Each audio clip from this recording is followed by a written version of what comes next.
que o presidente Miguel Coelho é sempre coração no bangladesiano que esta zona.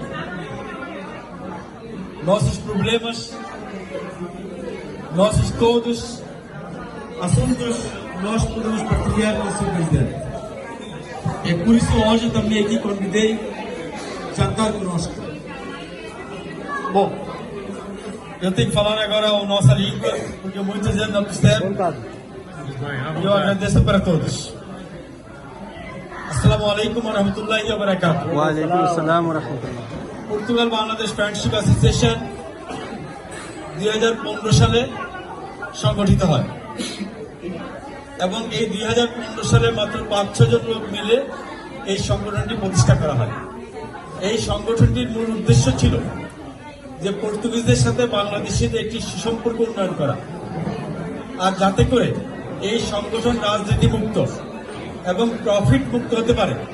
যার কারণে এখানে কিছু কন্ডিশন ছিল। যেই কন্ডিশনটা হলো যে এইখানে শুধুমাত্র যারা পর্তুগালের পাসপোর্টধারী তারাই থাকতে পারে। এক সময় ছিল 2015, তারপরে ছিল যারা অন্তত গ্রাজুয়েশন করছে তারা থাকতে পারবে, এবং যারা কোনো পলিটিক্যাল অ্যাক্টিভিটির সাথে নাই তারা থাকতে পারবে। এই তিনটা ছিল মেইন ইস্যু যে এটার মেম্বার হওয়ার জন্য। তো সেই সময়টা আমাদের যে কজন মেম্বার ছিল তারা সবাই পর্তুগিজ ছিল।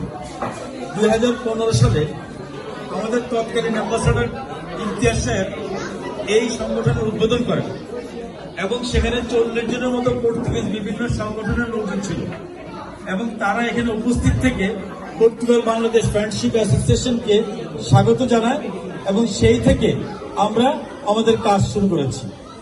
তো এই সংগঠনের কিছু সিস্টেম হলো, প্রত্যেকটা সিস্টেম সরকারি সিস্টেমের মতো।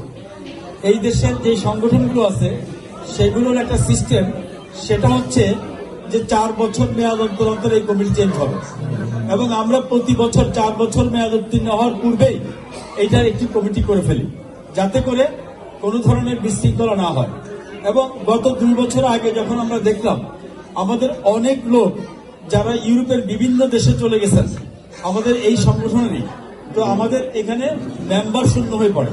কারণ বাংলাদেশি লোক যারাই পর্তুগিজ এখানে পাসপোর্ট পায় তারা 1 সপ্তাহ বা 1 মাস পর আর এই দেশে থাকে না, তখন দেখা যায় তাদেরকে আমরা খুঁজে পাই না। এই কারণে আমরা ওই সমস্ত পন্থাকে শিথিল করে দিয়েছি যে এখন আপনার পাসপোর্টধারী হওয়ার প্রয়োজন নাই, গ্রাজুয়েশন হওয়ার প্রয়োজন নাই এবং পলিটিক্যাল নন পলিটিক্যাল হওয়ার প্রয়োজন নাই।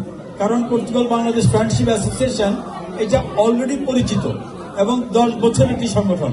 অর্থাৎ এই সংগঠনের কিছু নীতি এবং কিছু প্রথা আছে, যে প্রথাগুলোর কারণে আমরা এখন নির্দ্বিধায় চলতে পারবো।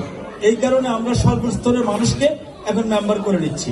তাই যারা আপনারা এখানে আছেন তারা আমাদের একটা পেজ আছে, সেই পেজের প্রথমেই পিন পোস্ট দেওয়া আছে। সেই পিন পোস্টে আপনারা একটা ফর্ম পাবেন, সেই ফর্মে আপনারা ফিল আপ করে মেম্বার হয়ে যেতে পারবেন অটোমেটিক।